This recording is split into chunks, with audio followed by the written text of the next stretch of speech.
Quran, Datuk Dr. Haji Zahasan Muhammad.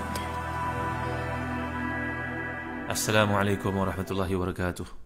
Alhamdulillah wassalatu wassalamu ala Rasulillah. Innal hamdalillah nahmaduhu wa nasta'inuhu wa nastahdihi wa nastaghfiruh wa natubu ilayhi wa natawakkalu alayhi wa na'udzu billahi min shururi anfusina wa sayyiati a'malina. May yahdihillahu fala mudilla lahu wa may yudlil fala hadiya lahu.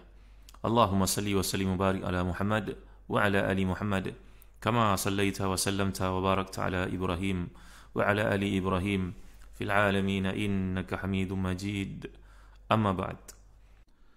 Muslim-muslimat yang dirahmati dan dikasihi sekalian, kembali kita dalam bicara mengurusi ayat yang terakhir dari surah Luqman.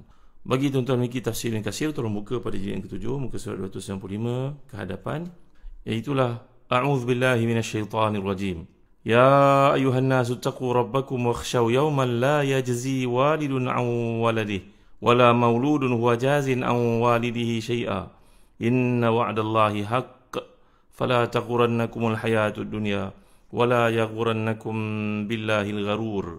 Innallaha 'indahu 'ilmus sa'ah wa yunazzilul ghaith wa ya'lamu ma fil arham wa ma tadri nafsum maza taksibu ghadan wa ma tadri nafsum bi ayyi ardin tamut. Innallaha 'alimun khabir. Sadaqallahul 'azim. Wahai manusia, bertakwalah kamu kepada Allah dan takutlah kamu pada satu hari yang pada hari itu seorang bapa tidak dapat menolong anaknya dan seorang anak tidak dapat menolong bapanya sedikit pun. Sungguhnya janji Allah adalah benar, maka janganlah sekali-kali kehidupan dunia memperdayakanmu dan jangan pula penipu iaitu syaitan memperdayakanmu dalam mentaati Allah Subhanahu wa taala.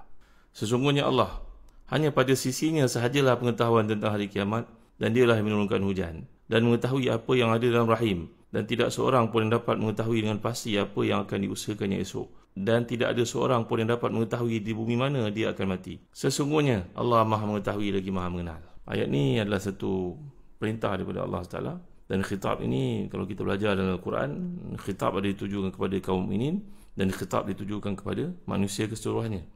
Iaitu dalam ayat ini kita dapat lihat takwa yang disuruh kepada orang beriman adalah mentaati perintahnya, meninggalkan segala larangannya. Manakala takwa, suruhan untuk bertakwa kepada manusia adalah suruhan untuk mereka meninggalkan sembahan berhala, mensyirikkan Allah SWT, supaya mereka kembali kepada Allah SWT.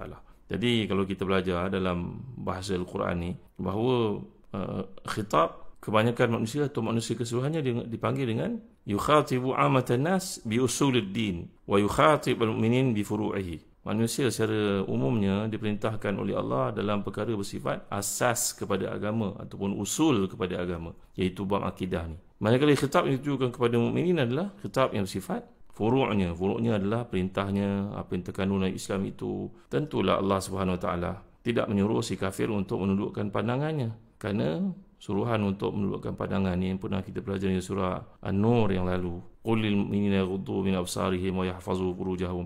Itu dipanggil khitab untuk furu' ad-din, iaitu perkara-perkara yang bersifat cabangan, pendetailannya. Allah menyuruh si kafir, orang yang tidak beriman itu, untuk mentauhidkan Allah, dan Allah menyuruh orang yang telah beriman, yang telah mentauhidkannya, untuk melaksanakan tanggungjawab perintah perkara-perkara yang terkandung dalam usul kepada agama itu. Itu maksudnya. Jadi seruan Allah SWT kepada si kafirnya tidak beriman supaya melihat langit, melihat kepada bumi, melihat kepada alam penciptaan Allah SWT, melihat pada diri mereka bagaimana kompleksnya, bagaimana jantung itu satu anggota yang tidak pernah berehat, matahari yang besar itu. Ini adalah khitab kepada ammatin nas. Maka apakah yang dikehendaki oleh Allah SWT di sini?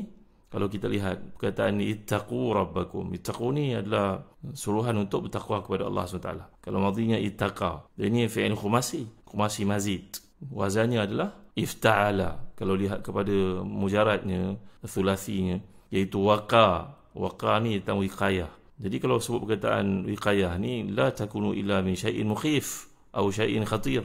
Kalau kita sebut perkataan wiqayah ni makna perlindungan daripada perkara-perkara menakutkan, maka dalam konteks kehidupan ni ada perkara-perkara yang manusia perlu jauhi. Dan bertakwa kepada Allah Taala itu bukan berarti macam kita takut satu benda yang membahayakan, ular ke umpamanya, ataupun kegelapan malam ke, ataupun pencuri ke. Tidak. Takwa kepada Allah itu disertai dengan perasaan cinta, berharap, rindu.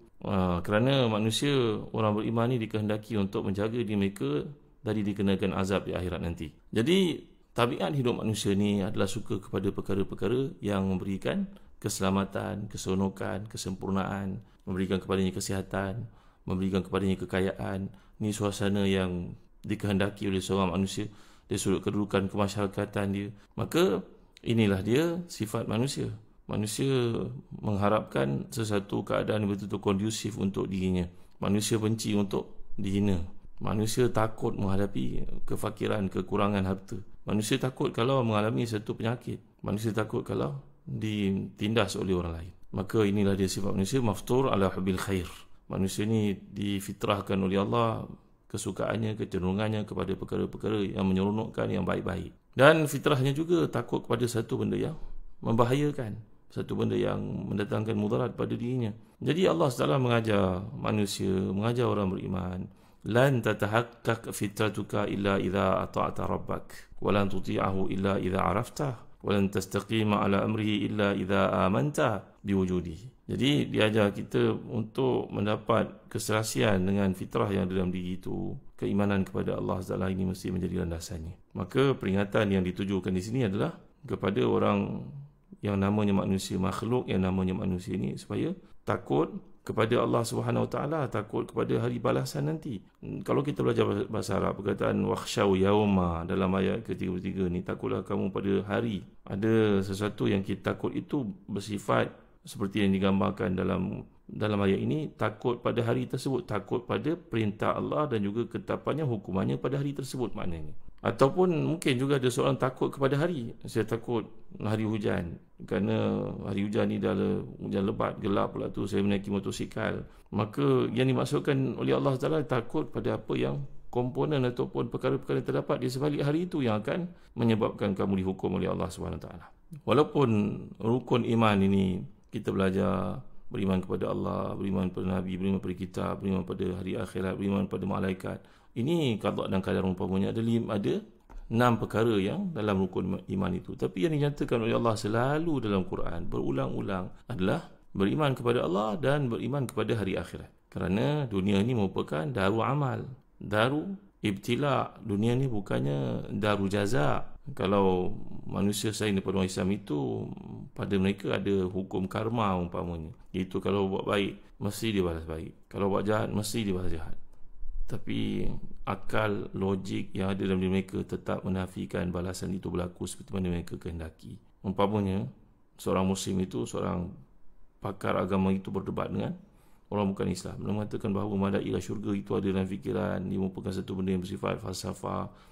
Ini orang bukan Islam mengatakan demikian. Kalau kamu baik, kamu pasti akan rasa tenang. Kamu buat jahat, kamu rasa menderita. Maka itulah neraka yang dimasukkan. Tanya ulama ini kepada pendeta tadi, kepada pemimpin agama kafir itu, bagaimana kalau anak kamu mati, umpamanya dibunuh orang, kamu rasa gembira ke rasa duka cita? Tentulah duka cita, sedih. Maka siapa yang kena nerakanya di sini? Kamu yang kematian anak ke ataupun yang bunuh anak kamu itu?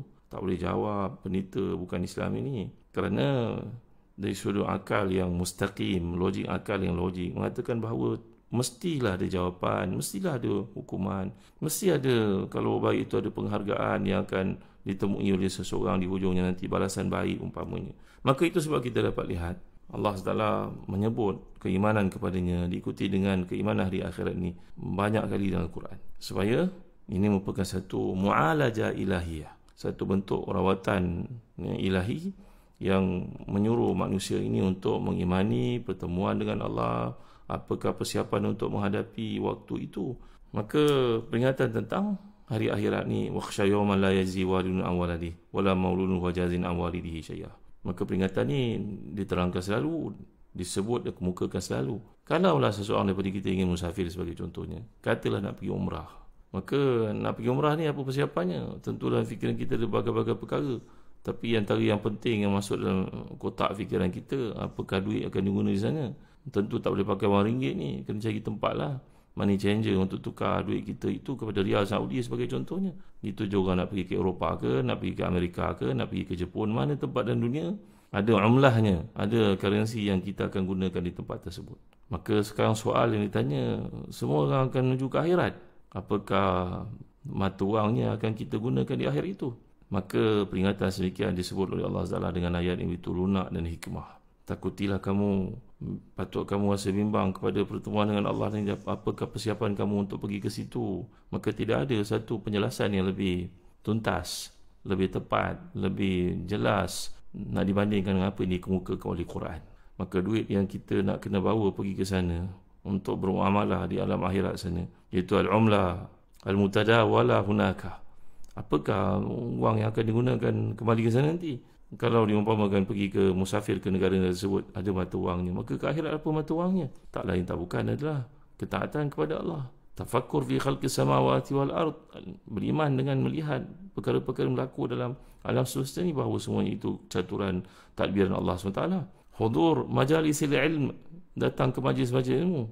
Bukan kita dengar di YouTube saja kemudian kita menganggap kita jadi orang pandai. Kena hadir ke program-program yang bersifat berterusan untuk talaqi, musyafahah dan sebagainya. Dan begitu juga istiqamah ala amrillah, hendaklah kita istiqamah dalam ketaatan kepada Allah SWT. Inilah merupakan asas kepada mata wang iqbal kita untuk bertemu dengan Allah SWT, dan juga al-amal as-salihah allati hiya zaduka fil akhirah. Inilah dia persiapan kita untuk pergi ke sana. Maka inilah dia peringatan daripada Allah SWT sentiasa disebut kepada kita. Menariknya ayat ini, muslim-muslimat yang dimuliakan sekalian, ayat ketiga-tiga ni kita dapat lihat penggunaan oleh Allah Subhanahu Wa Taala tentang ya ayuhan nasu taqu rabbakum wakhshaw yawma la yajzi walidun an waladi wala mauludun huwa jazin an walidihi syai'a. Ini kalau kita belajar bahasa Arab, perkataan disebut la yajzi walidun an waladi. Ini adalah jumlah fi'liyah. Dan kemudian wala mauludun huwa jazin an walidihi syai'a. Ini pula jumlah ismiyah. Apa beza jumlah fi'liyah dengan jumlah ismiyah? Seperti yang telah kita terangkan sebelum ni, ada bezanya. Kerana kata Imam Mutawalli Sya'rawi, dan tafsir ini bersumberkan kepada tafsir salaf juga. Contohnya dalam Adurul Masun oleh Imam As-Samin Al-Halabi, bahawasanya di kalangan para sahabat ni mereka ada yang masuk Islam, seperti kisah Ikrimah yang telah kita pelajari pada kuliah yang lalu. Sahabat yang beriman ni selepas hampir-hampir tenggelam di dalam laut ketika melarikan diri, kerana namanya naik sebagai nama seorang yang wajib dibunuh oleh umat Islam ketika pembukaan kota Mekah. Tapi rahmat Allah telah mendahului hukumannya, maka dia diampunkan Nabi SAW. Orang macam Ikrimah ni, di kalangan para sahabat ada ramai. Pernah juga kita pelajari dan surah Al-Mujadalah dulu berkaitan dengan seorang bernama Abu Ubaidah Al-Jarrah radhiyallahu anhu. Mereka ni masuk Islam, tapi bapa mereka tidak masuk Islam, bahkan menjadi penentang tegar kepada Islam. Maka dalam konteks peringatan yang ditujukan kepada orang beriman ini begitu terang oleh Allah. Kalau kita belajar bahasa Arab, ini satu lagi bab balaghah, ia dalam bab majaz. Kalau menyatakan walid, bapa, itu merujuk kepada yang di atas kita, yang melahirkan kita. Datuk pun dipanggil walid juga, moyang ke atas pun dipanggil walid juga. Ini bahasa Arab punya satu mungkin perbezaan lah dibandingkan dengan bahasa kita. Kalau walad ini anak, haruslah macam kisah Abdul Talib itu datuk Nabi SAW ketika membawa Nabi, maka mengatakan ini anak dia. Begitu juga Abu Talib sendiri, pakcik Nabi itu, membawa Nabi ke Busra sebagai contohnya, maka ditanyakan orang siapakah ini, jawapannya anaknya. Itu biasa dalam bahasa Arab. Seorang pakcik ke, seorang bapak ke, datuk ke, boleh mengatakan anak buah itu atau anak atau cucu itu sebagai anak. Itu dalam bahasa Arab harus hukumnya. Tetapi kalau sebut perkataan maulud, makna yang dilahirkan, ini pasti anak direct, bukan cucu kita, bukan anak saudara kita. Apa maksudnya dalam ayat ini, tuan-tuan? Ini menarik untuk saya bawa kepada tuan-tuan, seperti ini dihuraikan oleh para ulama. Contohnya Al-Imam Mutawalli Sya'rawi yang tafsirnya, dan disebut oleh Imam As-Samin Al-Halabi yang tafsirnya. Begitu juga disebut oleh Imam Zamakhsyari yang tafsir Al-Kasyaf. InsyaAllah perkara ini akan saya uraikan yang kuliah akan datang. Wallahu a'lam. Wa sallallahu ala sayyidina Muhammad wa ala alihi wa sahbihi wa baraka wa sallam. Walhamdulillahi rabbil alamin. Wa barakallahu fikum. Wassalamu alaikum warahmatullahi wabarakatuh.